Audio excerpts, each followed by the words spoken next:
parenthèse. Oui, Je oui. vous en Non, prie. non, non, mais en fait, ce monstre, justement, ce qui doit inquiéter les gens, c'est le système de convergence. Parce que si, Mmh. si, si la capacité de contrôle était dans des mains divergentes, il n'y aurait pas cette convergence permanente et définitive dans la même direction, si vous voulez, de tous ces phénomènes technologiques qui vont dans la même direction. Vous auriez des développements technologiques à droite, à gauche, mais ils ne seraient pas tous convergents vers le contrôle de l'individu. Donc effectivement, ça, c'est un signe justement que le contrôle est hégémonique. C'est cette convergence auquel on assiste, et en particulier dans les capacités numériques de contrôle des individus. Là, c'est un signe tout à fait inquiétant de totalitarisme, et tout le monde doit en être conscient. Tout le monde doit prendre conscience de ça. Et ce n'est pas le développement technique ou technologique ou le progrès technique qui est en cause. Là, c'est le contrôle. C'est vraiment qui est en contrôle.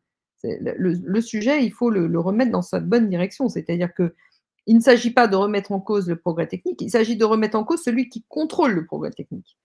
Et c'est là où C'est ça. manuel entreprise peut intervenir, et c'est là où le seul moyen de s'opposer à toute cette mascarade, cette illusion, qui restera plus une illusion très longtemps du reste, c'est un changement de paradigme. Comment le Mmh. mettre en œuvre? Eh bien, comment le mettre en œuvre? Certainement pas par un rapport de force armée, parce que vous savez que les armes, eh bien, les armes, il faut les payer, les financer, et que ça, c'est dans les mains de nos ennemis. Donc, Ouais. c'est pas par une action violente, que nous pourrons nous opposer utilement à à toute cette technostructure qui est en train de converger pour nous mettre en esclavage. Le seul moyen qu'on a, et qui est un moyen à la fois qui peut paraître dérisoire, mais qui est le plus puissant qui puisse exister, c'est d'être capable de se réorganiser en tant que Mmh. groupe humain, en société et en société Mmh. politique, c'est-à-dire retrouver le sens de notre civilisation. Et ça Mmh. passe par par un réinvestissement de la capacité d'agir sur son quotidien et sur l'organisation du groupe.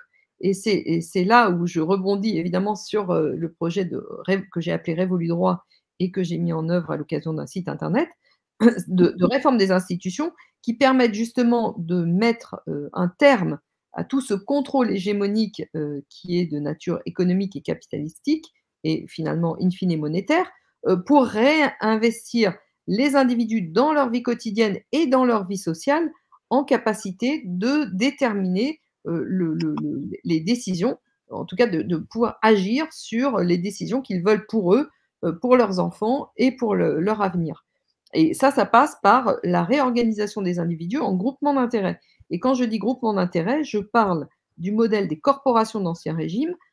J'insiste immédiatement pour expliquer que ça n'a strictement rien à voir avec les corporations que nous connaissons aujourd'hui, les corps professionnels que nous connaissons aujourd'hui, les ordres sous forme d'ordres professionnels, qui Oui, sont c'est en ça. réalité des désordres qui ont été initiés uniquement pour être des interlocuteurs du pouvoir soi-disant C'est ça. politique, qui est en réalité pouvoir économique. Donc c'est à l'opposé, en fait, tous les ordres professionnels que nous connaissons aujourd'hui sont à l'opposé exact du principe des corporations d'Ancien Régime. Et comme nous ne sommes plus dans l'Ancien Régime, et que nous avons toute notre 300 ans enfin, entre 2 et 300 ans se sont écoulés entre le modèle d'avant et le modèle d'aujourd'hui, il faut quand même tenir compte des réalités. Donc j'ai étendu ce modèle, non pas seulement en matière, enfin, comme il s'est développé pour l'artisanat et le commerce, mais à tout type d'activité humaine, en réorganisant la société en trois grands groupes. Donc les grands groupements d'intérêts de nature commerciale qui ont pour objectif de faire des bénéfices, les grands groupements d'intérêts de nature civique, en tout cas non commerciale, qui ont pour objectif de diffuser le savoir, les arts, les sports, tout ce qui permet à l'individu de se développer, et au groupe de s'enrichir de connaissances variées.